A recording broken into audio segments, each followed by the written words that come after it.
Thank you, everybody, for joining Ennube Cloud Talks. This is the first in our series of webinars. We wanted to put these webinars together as both educational for business users as well as educational for a broader range, including some technical and admin users as well. This was the first of the series with CodeScan that we plan on doing, and this is going to focus on the higher level stuff. We're going to focus today on the business value of developer operations, what DevOps really means to a business. We'll then kick it off and look at how we measure the impact of DevOps, as well as what it means afterwards. What are some of the expectations you should see from implementing some DevOps methodologies? Then we will turn it around, and Nutey is going to be walking us through some of the most amazing features of his CodeScan platform. So he is the COO of CodeScan, and he is joining us. So I'll let him introduce himself, and we'll proceed. Yeah, sounds good. Thank you, Alex, and hey, everyone. Thanks for having me. Exciting events for the Salesforce ecosystem, specifically for DevOps. And I think the ecosystem that we are all live in today is really exciting. And the things that are happening during this time, especially in the pandemic, is making it even much more excited for us to just be in. So I'm Nutey Gold. I've joined CodeScan more than a year and a half ago as the COO of CodeScan. I'm running the operation here for sales, marketing, and some of the product aspects. CodeScan in general is a code analysis solution. We empower developers with code analysis solutions to just make them better and enable them to write higher quality code. Yeah, I'm excited to be here. Happy to get some questions and add value to our audience here. Thanks so much, appreciate it. And to continue, right, I didn't introduce myself, and I'll go after. I think it's better to go after my guest. And so, I appreciate your time being on here and taking time off your busy schedule to go over these platforms with us. So my name is Alex Garcia, and I am the CEO and co-founder of Ennube Solutions. We are a Salesforce consulting and ISV partner, which specializes in developer operations and custom application development on the Salesforce.com platform. And we are super pumped about DevOps because we've seen this coming for a very long time as well, in handling so many projects, taking so many current requirements, and really seeing firsthand at the state of developer operations in the Salesforce ecosystem, kind of pre-2016, pre-2017, when some of these platforms started coming out. It really was just kind of very fragmented. And there wasn't really a methodology. Most professional developers relied on methodologies in general. So developer operations as it applied across sort of from an academic perspective to Salesforce, right? In implementing repositories and having a application life cycle management solution and managing all that, but none of that really connected to Salesforce without, very technical integrations with CI and CD. And even then, that wasn't too available at the very early days either, right? So you were really stuck with change sets. And ultimately, as the industry matured, as more and more developers started using Salesforce, these DevOps methodologies started gaining ground with software producers, right? And ultimately, the DevOps methodology really is best executed when you have a toolkit of software solutions that are specific to the platform in which you're working with, or at least have that connection, right? Because I've worked on DevOps platforms that are not connected to Salesforce, right? They're Salesforce adjacent, meaning that they work on things from Salesforce. The repo is there, the user stories are translated there, but nothing's actually flowing into Salesforce. You're not actually checking any of the code inside of the system. And so that's kind of something that's been missed for a long time, and we're seeing more and more of that now come out in the market as part of great solutions that allow us to have this toolkit to make DevOps really a reality in the Salesforce ecosystem. Yeah, Alex, I think this is definitely true. We see the same trend here at CodeScan. So the DevOps industry in Salesforce is evolving. This is not what we see here today, that we have partners that are dealing with specifically with DevOps, and we have other solutions like CodeScan and release management softwares like Copado or AutoRabbit that offer that type of solution. It has not been around more than 6 years ago. So it's really new. The industry for DevOps is new, is evolving, and providing a lot of value to our users. And we see the same trend that a lot of tools from a traditional DevOps, just the product DevOps pipeline, are coming outside of the ecosystem back into Salesforce. So for example, PMD is a code analysis solution, right? It is available for other applications or other languages, and then we just tailor that into Salesforce. So CodeScan is just another layer into that. But for example, Jenkins, right? It's type of a release management that users are using it to deploy or promote code from one environment to another one. But if you want to take the next level into it, you have specific tools for Salesforce to manage the entire pipeline. So this is the trend that we see in the Salesforce DevOps field, that a lot of tools outside of the ecosystem are coming in to the Salesforce ecosystem. And in my opinion, in the future, it will be the other way around, because Salesforce is accelerating the growth very fast. There is a lot of money coming into the industry and putting into those solutions. So in the future, I believe the opposite will happen, that those solutions that are specifically tailored to Salesforce will go out and serve other ecosystems. Yeah. And I was about to ask you something about that as well, as I think that's a really interesting, and I alluded to that when I was explaining, right? Working in those traditional DevOps platforms, and then this new change that's happening where Salesforce specific DevOps solutions are coming out. And so, what are some of the advantages that you see from working with a Salesforce specific solution that isn't available with some of the other things like you mentioned with PMD or with Jenkins? Yeah, absolutely.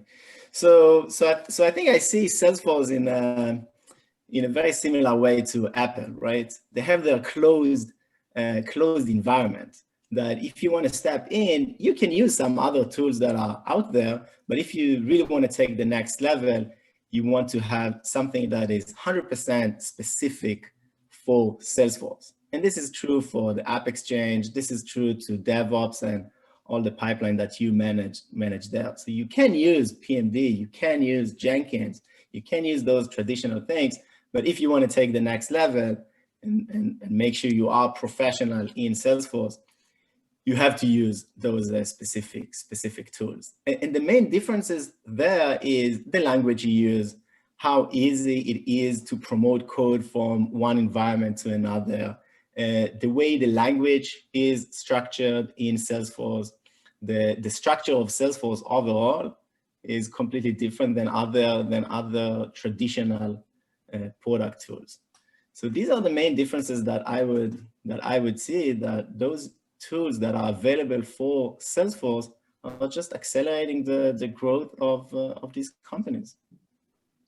Correct. And from our perspective, one of the places we also see friction with using tools outside of that have been tooled specifically for Salesforce is a lack of sort of understanding the nuances, like you're saying, right? Salesforce is kind of its own environment with its own set of rules, even though it draws a lot on existing knowledge and languages like Java and HTML and JavaScript. It really puts it in a framework and a database interaction that is unique to its own environment. And so when we see developers from outside of Salesforce coming into the Salesforce ecosystem. I think the hardest part isn't learning how to code for Salesforce, because the code is very similar to existing code. The hardest part is just learning how to work on Salesforce, meaning understanding the unit code coverage requirements, how the environments and sandboxes work, how security works, right? You know, because security is not something that traditionally developers have to worry about. You build the code, and then someone else worries about building the security, right, layer. And so we ramp up a lot of developers that aren't familiar with Salesforce. In that process, we've learned to start at the platform. And a lot of times it's hey, take this admin trailhead so you just get to know kind of the basics, right? Because it is a completely different environment. Yeah, absolutely. Absolutely. In general, Salesforce is bringing everything to be much more accessible, right? Trailhead is another example. How easy it is to step into Salesforce and starting changing stuff and being an administrator, right? You don't need to have a computer science degree in order to do that. So Salesforce in general is just making everything much more accessible.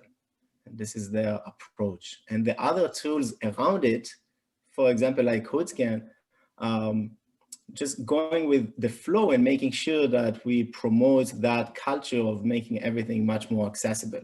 So code analysis in general, or CodeScan specifically, we are surfacing all the issues you have in your environment.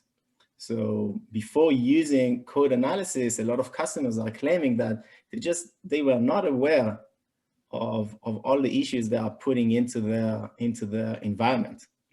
And they know that a few years down the road, they will find themselves building Salesforce almost from scratch because of these issues. So this Absolutely. accessibility is an extremely important part of Salesforce. And one of the reasons why I'm so pumped about developer operations in Salesforce in general, right? I've been working in Salesforce now for over a decade, and I've seen and will have to admit that I've been part of the problem in messying environments, right? You know, you take requirements, you're building fast, and you know, it really depends on the type of organization you're working for. But I started my career at Ennube with sort of the smaller organizations, and we worked very quickly. I mean, they were rapidly scaling startups that needed to onboard 25, 30 people every week or for consistently for a long time. And so you built things as quickly as you could.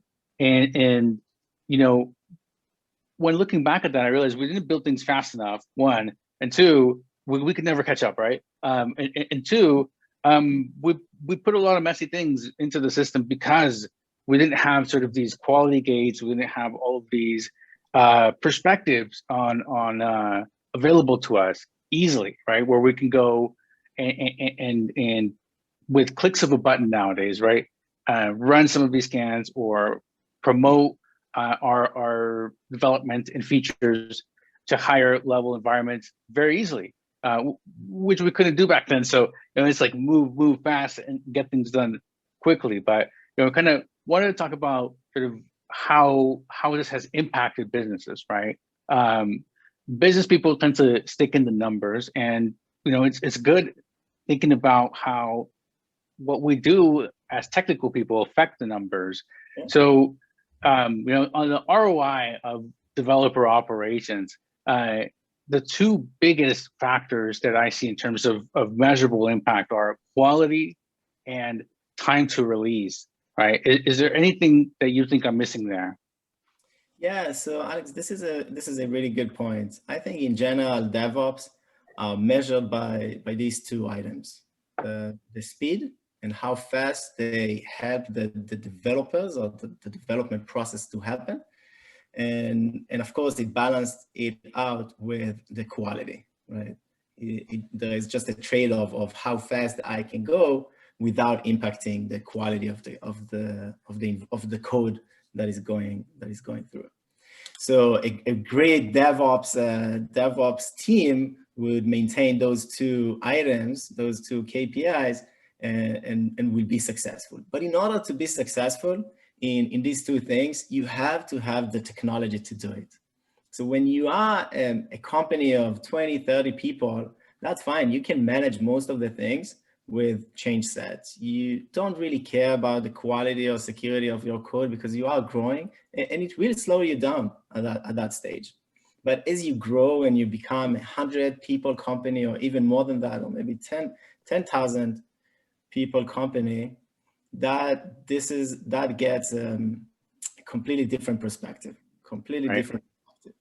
When you speak about best practices, when you speak about quality of your code, about your security, this is one of the most important things you need to think of as a leader in DevOps.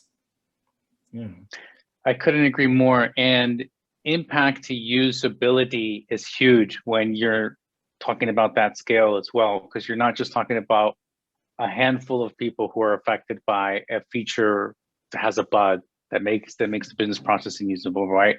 Now you're talking about an entire department of people, hundreds, maybe thousands of people, and sort of the impact financially, and the headache is much larger at that scale. And so I would be scared for any enterprise that doesn't have a good DevOps strategy and is developing and building a lot of code on the Salesforce platform.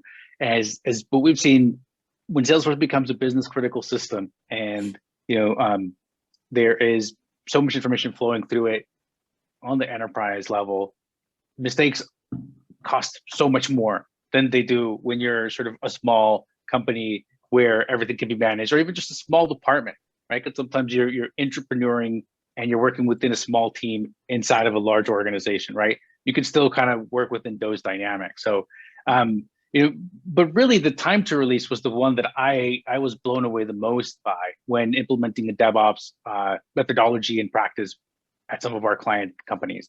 It was just the amount of releases and the amount of components released just skyrocketed. The amount of quality improved as well, also because we just didn't have the bug cycles or the repeat issues that occurred because everything happened in a methodological way, right? And so when we want to talk about ROI calculations, right, we have to talk about sort of the quality and then the amount of releases. And the amount of releases, again, is a little harder to conceptualize from a business perspective because, when I say, 1,000% increase in the amount of components that we release, what does that really mean to the business, right? Yeah. It means that feature functionality goes out faster, you can do more, and doing more leads to more revenue if you've got all of your operations and business processes dialed in, right? So, I think that increasing productivity by increasing releases of software ultimately yields that ROI calculation from that continuous release cycles that we achieve using DevOps methodologies. Yeah, absolutely. So in the current world that we live in today, in order to achieve these two things, for speed and the quality of your deployment, you need to use these technologies, right? And if you use only one, it could work, but if you want to be that professional in DevOps, you have to use those tools, those solutions, like a release management software, and then on top of that, the code analysis solution. I can speak about the things that we do in order to maintain that, or the features that can help you as a developer, as a DevOps person, to achieve these two things. For example, the integrations that we have, that CodeScan has, with the release management softwares, or maybe the repositories like GitHub or Bitbucket, and all of these components are just making your CI/CD pipeline much faster. So that really increases your speed in DevOps. So you don't need to jump from one system to another, and everything flows based on how you build your pipeline. So that really increased the speed of that. And the quality, this is what we see in most of our customer surveys, that we have a feature that you can take all the rules of CodeScan and put them into your IDE plugin, for example, VS Code. So you don't need to go outside of that. You see all of that like a spell check. So That's great. All of our customers are claiming that this solution helps them to write higher quality code. And when you see that, it really makes you, a bit happy that you just help them to write higher quality code. And when they do that, it really on a different way to look at it, it helps them to run faster, but without the expense of reducing the quality. So this is what, the two features that I can point out for integrations that accelerate the speed, and the IDE plugin into VS Code that can help them to maintain the quality. Yeah. That's great. No, I love that. Those are some of my favorite features. And I wanted to ask you, because we spoke about both kind of like large companies and small companies all deploying code, and some of the things that happen when, we scale by doing things that don't scale. What kind of companies are using CodeScan today, and what kind of teams would you recommend, like size of team, or maybe not even just size of team, like maybe even just the size of the code base, right? What would you be recommendation in terms of who should be using CodeScan? Yeah, this is a really good question. I love that. So I always think that there is no one solution fits all. In the same way you see many cars outside on the road, because every person has wants to have a different car, right? My wife, she likes a minivan because we have some kids, and this is very convenient for us. And you might like a pickup truck because you like to go camping every week. And this is very similar to choosing a software these days, right? If you are a small company, there is one specific tool or few tools that can fit well into your pipeline. And fitting well into your pipeline, that they are very agile. It's not an overkill of implementation. It will not slow you down that much, but you will take a hit maybe on the quality of the tool, on the features that you have there, and these kind of things that it just fits you better. And when you go into an enterprise company, you don't want to compromise on the quality of the tool. You have some time to implement the tool correctly in order to stay there for a long time. And then you have a different set of tools there. And this is true for code analysis. This is true for release management software and for other security solutions. So this is what I would say. If you're a small company, there are a few sets of tools. For example, P&D could be a really good solution.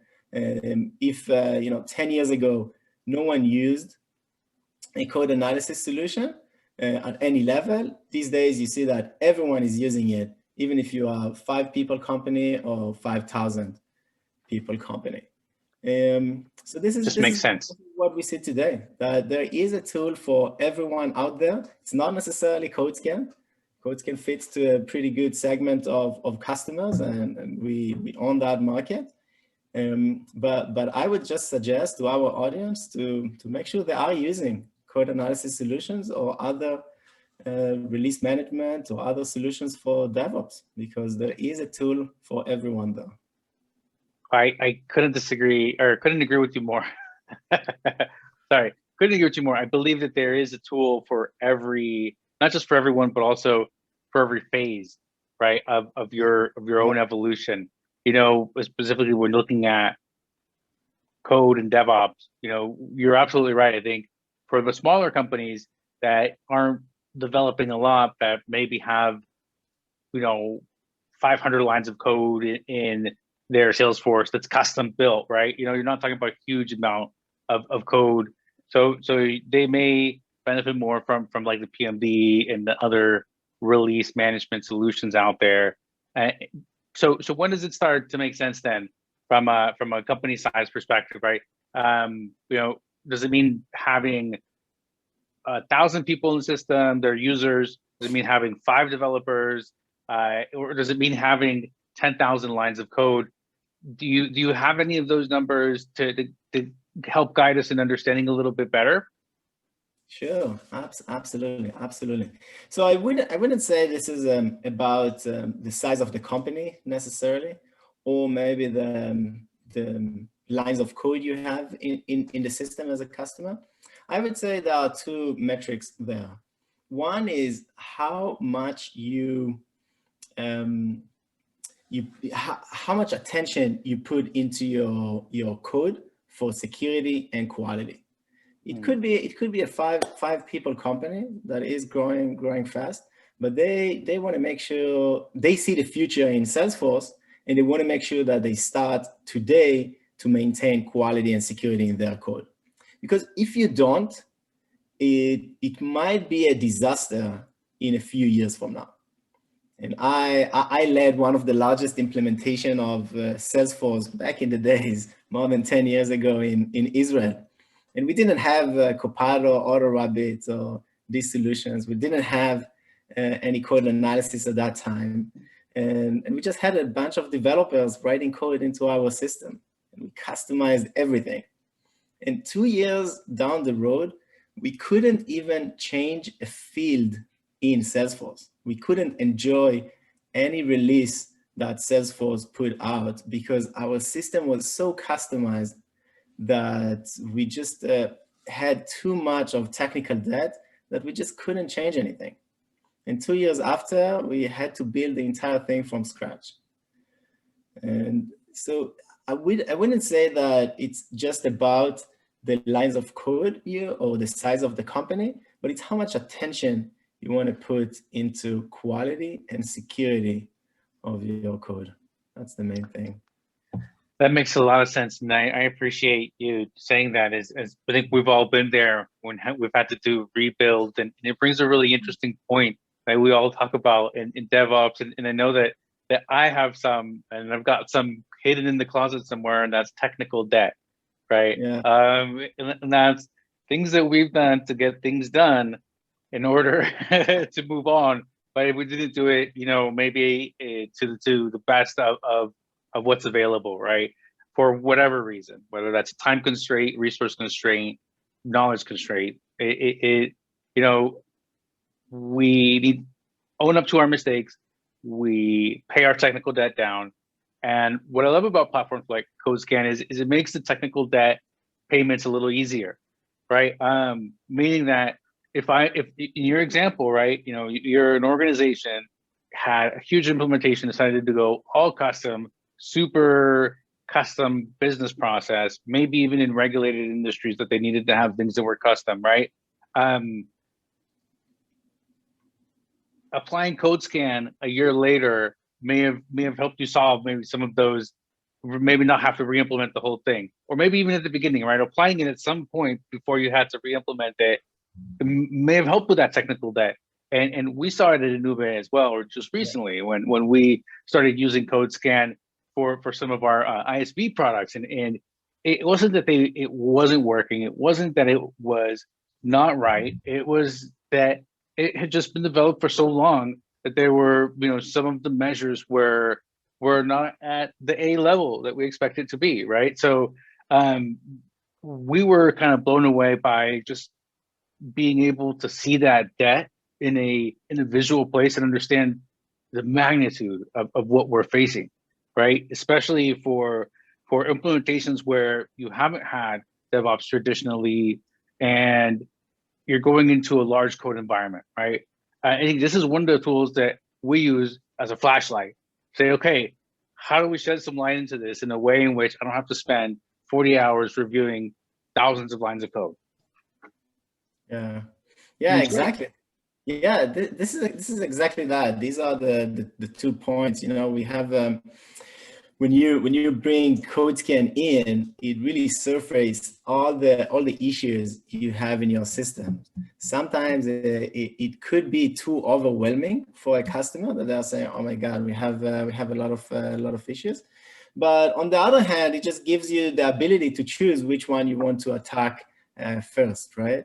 It's like running an inspection on your home. Even if it's your home, you don't realize how many issues you have in your home. And it's not necessarily that you will fix everything at the same day, right? It might take you a few years to do it. So the CodeScan tool is divided into two things. One is your existing code, and you can see all the issues in your existing code. And the other part of it is taking all the issues as they come in. So every deployment or every scan, you can see the delta. You can see how many issues you as a developer pushed into the system. So these are the two things that CodeScan bring into the table. And most of our customers are not even touching the existing issues they have in their system. We have few customers that this is what they do, and every week they are just reducing a bit here and there. But most of our customers are using that fully integrated into their CI/CD pipeline in order to make sure that from now on there are no more issues coming into our environment. Yeah. I see it often. And you're right. Not everybody has to either, right? If it's not broken, don't fix it. Sometimes, right? And if you have higher priorities or if you got more in the backlog, it is better to have this and say, hey, moving forward, all what we're releasing is going to be quality. That at least gives you a starting point to begin working towards a better DevOps environment, a better DevOps process. Is set yourself up to say, we're setting this gate and we're building these methodologies, or we're implementing these methodologies to make our process better. And it makes it faster and it increases the quality. And so I don't want to get too much into the technical stuff, but I know that you have some very specific features that I'm personally very fond of.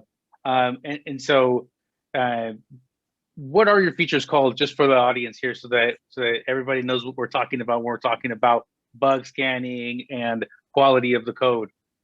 Yeah, absolutely. So CodeScan, or static code analysis in general, brings you a set of rule sets. So every rule is checking your code against to that specific rule. So if you implement a static code analysis tool that doesn't have the rules to capture your issues, you will just push a lot of issues into your production environment. So CodeScan out of the box comes with more than 350 rule set that matches to the industry standard, and all the software that are very proud of their security rule set. So we match that, and we make sure that we are keeping up with Salesforce, with the languages that they are running and the features that they release few times a year. So this is one part of CodeScan that is important to understand. And on top of that, we have few features that really help you as a developer to run faster and maintain your quality of your code. And the first one is the quality gate. So as I mentioned, that most of our customers are using CodeScan in order to maintain their quality in the pipeline, is based on the quality gate. So a lot of our partners, like yourself, or customers that are using it, they don't allow new bugs, new issues, or security issues or vulnerabilities to come in as a new issue into the code. So you can easily set that up in CodeScan, that any deployment that is running, that is coming in, should come with 0 vulnerabilities or 0 bugs. And that allows them to just maintain the quality and the security. And at the beginning, the developers are kind of pissed off of this feature. They're saying, hey, I just wrote that and I want to run that through. But once they learn how to deal with it, and it's kind of an education tool, right? Once they learn how to deal with it, they just fall in love, and they said, oh, perfect, this is good. Sometimes they miss things here and there, and they're starting to appreciate that. But you bring up a really good point there as well. I think it's something I want to touch on also is change management, right? It's so easy for us, and developers are great, build tools that make things more optimized and better, but sometimes developers forget that they're people too, right? And so change management needs to be part of the conversations when you're looking at implementing even just CodeScan, right? Even if you're just putting the gate, like you were saying, there's going to be some frustration. There's going to be some, oh, I've been doing this for so many years, and we've done it only this way. So it's important to not just say, here's CodeScan, and there you go, figure it, like now you should be doing better. It's not going to magically happen that way. Although I would say CodeScan is pretty close to that happening. But you need to work with your teams to ensure that they understand this methodology, that it's not just here's CodeScan, scan your code. It's here's a process, and CodeScan is the tool that we're going to use to carry out that process. Yeah, exactly. And this is also the reason that our go-to-market is very diverse, and we have partners like yourself, right, that are helping our customers to implement CodeScan and other tools and make their DevOps process much better. And we see that in many customers, that they are changing their entire DevOps pipeline. Sometimes they can do it by themselves, but it's just easier in some cases to have that through a partner, through an SI, to say, hey, you've done that for many times, all the tools around here, and we want to take you as the expert here to help us achieve that. So we see that a lot, and we also encourage our customers to do it when they are not sure. When a customer is coming to us and they already have a pipeline, or they are replacing the code analysis, which happens a lot, this is fine. But when they are changing the entire DevOps solution, we always encourage them to partner with a partner, a system integrator of Salesforce. Yeah, I agree with you there as well. I think from what we've seen, coming in at the end of the life cycle just to do a technology implementation puts us in a position where sometimes we have to deliver bad news. And as much as I'm trained to deliver bad news, I try not to, and try to do it as little as possible.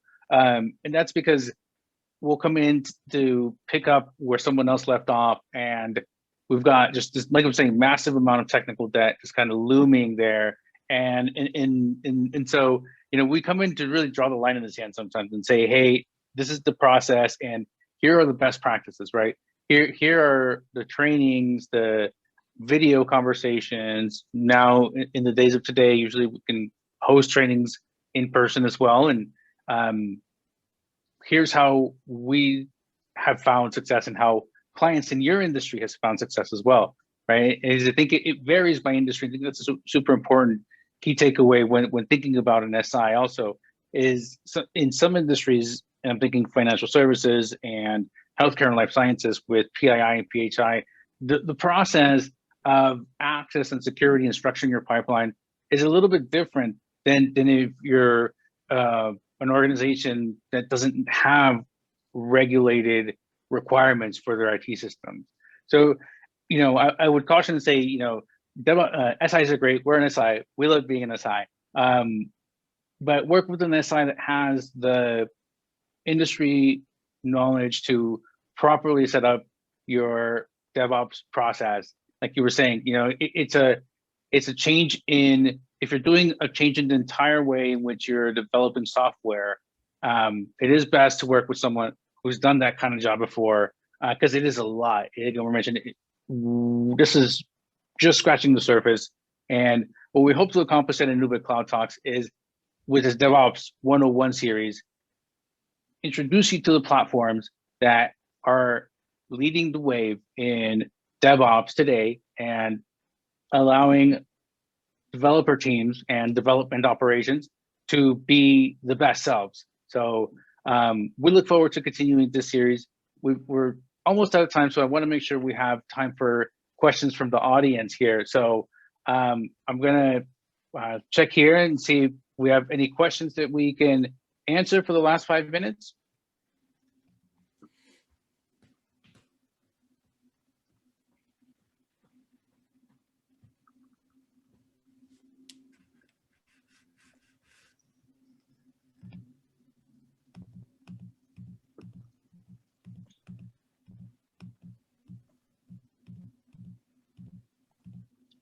Well, if we don't have any questions, I think we did a pretty good job then with explaining everything. I think it was or the other way around, right? Or the other way around. Yeah, seriously, yeah, it was really fun. I think that every knowledge that we as leaders in the DevOps industry can bring into the world is great, and I see that as part of something that everyone in this industry should do. You know, I see people on the trailhead, right, putting some posts there, or helping other newbie in the industry to get up and running, or putting some reviews that are very valuable on the App Exchange, and it really helps the entire community of Salesforce and DevOps to just be better. So anywhere that we can contribute more into the ecosystem, the better. And even if there are no questions here, we will post that online, and people will take a look at that. And we see a lot of questions that are coming in even after, you know, they know where to find us. And it's always good. And I see that, yes, we are working for for-profit companies, but anything back that we can bring into the audience or the industry, the better. Absolutely. Hey guys, we do have a first question. Is what do you see as the future of DevOps, from anonymous attendee? Go ahead. Yeah, absolutely. The future of DevOps. Well, definitely, I see CodeScan as being a big part of that in terms of Salesforce DevOps, and in terms of the DevOps as a whole. You know, DevOps really is in its infancy in terms of, even if you look at it across a lot of other platforms, right? If you think it's just DevOps technology agnostic, is not something that has decades of time. You know, there's always been version control. There's always been ALM. You know, we've seen that as part of project management, as part of Agile, Waterfall, you name it, whatever methodology was in flavor, had some aspects of what we would call DevOps today, kind of sprinkled into it. So what really became was, we took those methodologies and took those little sprinkles or nuggets of developer optimized performance, and put it all into one methodology, what is DevOps today, which is still yet fully being kind of defined, right? You know, we have sort of our pillars, which are, right, you know, version control, application lifecycle management, developer utilities and solutions, and then security, right? But there's so much more evolving in the industry. I won't be surprised if we start seeing some artificial intelligence tools pop up in the market that make releases and scans even faster, but not for a good while. But I think in the near future, we'll see an amalgamation, you would say, of solutions, and potentially, right, some solutions that, like Nate was saying, Salesforce specific, but managing code everywhere else, and we'll see that flip happening. So I agree with that as well.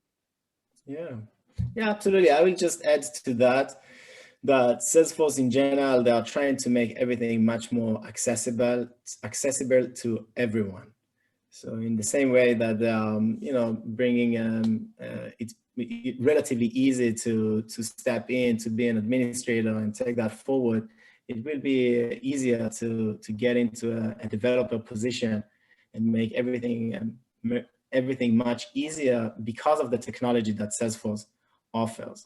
And it's not only Salesforce, it's Salesforce and the other surrounding solutions, like, you know, the release management softwares or code analysis solutions. So everything will be much more accessible than it is today. And even today, it's more accessible than it was in the past and compared to other solutions outside of Salesforce. So I really believe that everything will be just easier to use, much more accessible, very GUI oriented, and just better for the field of DevOps.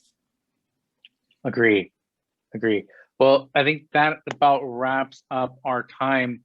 Thank you so much for joining me today, Matej, and I really appreciate working with you and look forward to analyzing so much more code.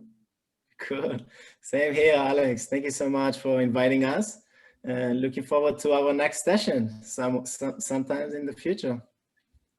Likewise, and we'll send out an invite for our next session, and details will come along with that.